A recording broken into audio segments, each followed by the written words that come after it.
Madagascar doit-elle parler du téléphérique de la honte ou du modernisme?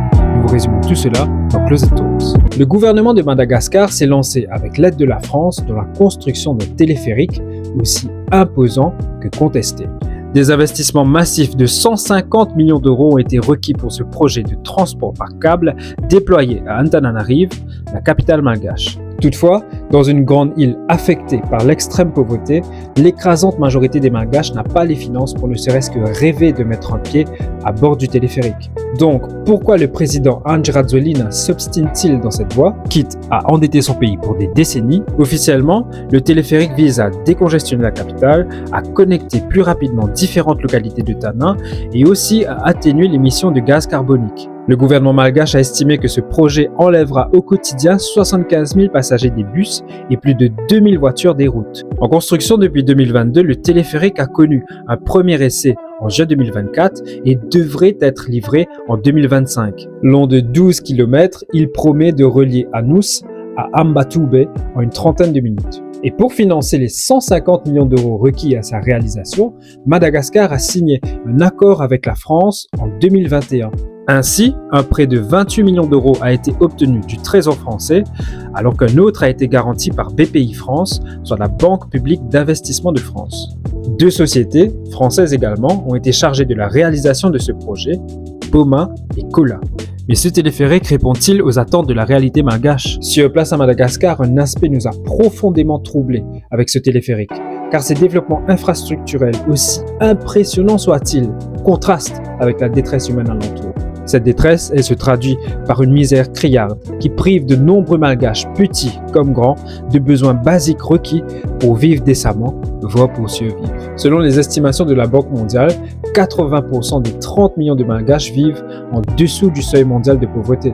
C'est-à-dire que 23 millions de malgaches gagnent chacun environ 2 $ par jour, soit 10 000 ariars ou 100 roupies. Et combien coûtera le ticket de ce fameux téléphérique? 3 000 à 5 000 ariars. Il sera 6 fois plus cher que le ticket de bus. En d'autres mots, le téléphérique ne sera accessible qu'à une infime élite malgache. Et cela, même le gouvernement de Rajoelina le reconnaît en quelque sorte. En effet, selon les autorités, le téléphérique pourra accueillir au grand maximum 75 000 passagers au quotidien. Or, Antananarive compte plus de 3 millions d'habitants. Au niveau national, ce téléphérique ne concernera chaque jour que 0,2% de la population malgache. C'est l'une des raisons pour lesquelles pas un seul malgache contacté dans le cadre de cet épisode ne s'est dit en faveur de ce projet. Même à Madagascar, nous n'avons pu trouver ne serait-ce qu'une personne soutenant ce téléphérique. Pour cause, hormis les inquiétudes de la pauvreté, les malgaches ont d'autres priorités, comme le délestage par exemple. Pour ceux qui ne le savent pas, le délestage c'est la suppression de l'alimentation en électricité, soit une coupure volontaire d'électricité. De nombreuses régions de Madagascar, si ce n'est toutes les régions, connaissent des coupures d'électricité et d'eau pour plusieurs heures tous les jours. Et vous savez quelle est l'ironie? Le téléphérique du modernisme, il fonctionne grâce à l'électricité. Sera-t-il connecté au réseau de Jirama, la compagnie fournissant l'eau et l'électricité à Madagascar? Si oui, qu'adviendra-t-il des passagers qui se retrouveront bloqués au-dessus de Tana? Au moins, ils pourront profiter de la vue que défend tant Andry Rajoelina.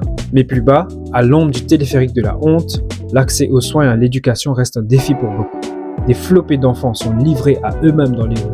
La prostitution et la prostitution infantile se répandent toujours et la famine ravage le sud. Longtemps considéré comme le grenier de l'océan Indien, Madagascar peine désormais à retrouver les secteurs qui assuraient sa réputation et ses gains économiques. Cela notamment en raison de minables gouvernances successives et d'une corruption systémique dévastatrice. Aujourd'hui, ceux qui présentent un soupçon de logique comprennent que le téléphérique ne résoudra pas le problème de trafic et que son impact sur l'environnement est largement incertain. Donc, que gagne Andry Rajoelina et sa clique en défendant aussi ardemment ce téléphérique du modernisme, ce téléphérique de la honte? C'est la question à 150 millions d'euros. En attendant, on se demande,